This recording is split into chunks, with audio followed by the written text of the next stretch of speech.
Today, we're going to walk through one of the most foundational creation stories ever told.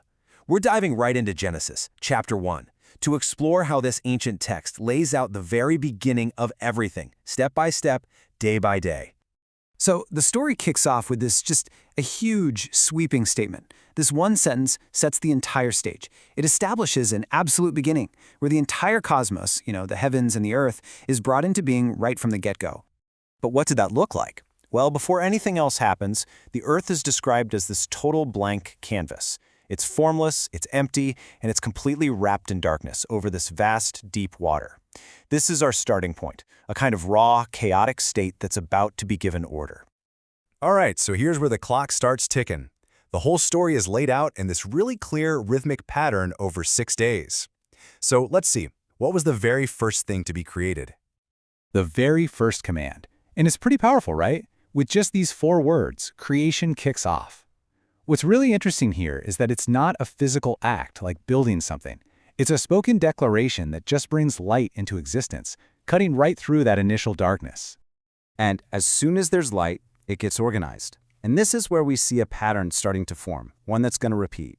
First, the creation is seen as good. Then it gets separated and given a name.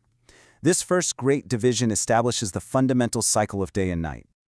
On to the second day. The focus now shifts. We've got the cycle of light and dark established, so the next move is all about giving some structure to the physical world itself. Another command goes out, and this one's meant to bring order to that vast ocean, the deep. The idea is to create a firmament. You can think of it as a great expanse or a dome that will separate the waters from the waters. And the result?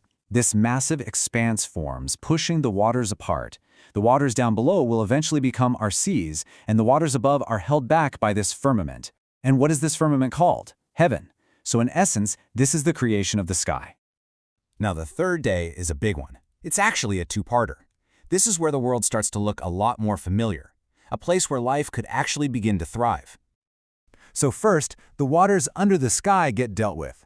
The command gathers them all into specific places, which allows for something totally new to show up: dry land. This is really the formation of the planet's surface as we'd recognize it. And there's that pattern again, right? You have the active creation, the separation, and then the naming. The dry land is called earth, the gathered water is called seas.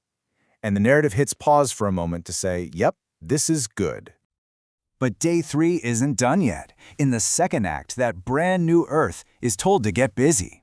It's not just going to be barren rock. It's commanded to produce all kinds of vegetation: grass, plants, and trees, each with the built-in ability to reproduce after its own kind. Okay, day 4, the focus snaps right back up to the heavens. Now that the earth is formed and has plants, it's time to put something in that big expanse that was created back on day 2.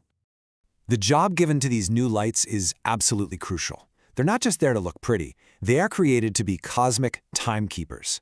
Their purpose is to govern time, separate day from night, and lock in the rhythm of seasons, days, and years. It's a whole new level of order for the cosmos.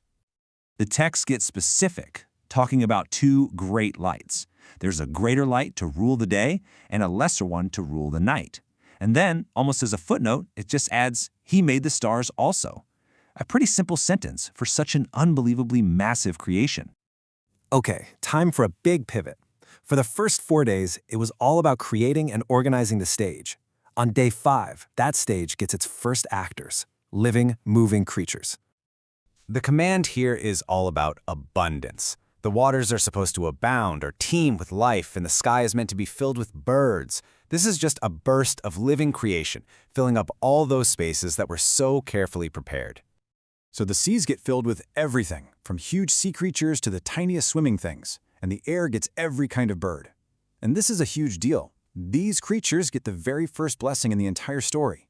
They're told, "Be fruitful and multiply." They are commanded to thrive. And here we are, the final day of creation. Day 6 is the grand finale, and it's got 2 major events: the creation of all the land animals, and then, the climax of the whole week, the arrival of humanity. First up, the land is told to bring forth its own inhabitants. Just like the water and the sky were filled, the earth now produces animals, which the text groups into a few categories: livestock, creatures that creep on the ground, and wild animals. And then the tone shifts. This is the moment the whole story has been building towards. The language is different. It's not let there be anymore. It's a moment of deliberate counsel. Let us make man. This new creation is immediately set apart, described as being made in the image and likeness of God, and is given a purpose right away, to have dominion. So this unique role comes with a pretty specific to-do list. Just like the animals, humans are blessed and told to be fruitful and multiply. But they get an extra set of instructions: fill the earth, manage it, and have dominion over all the other living creatures.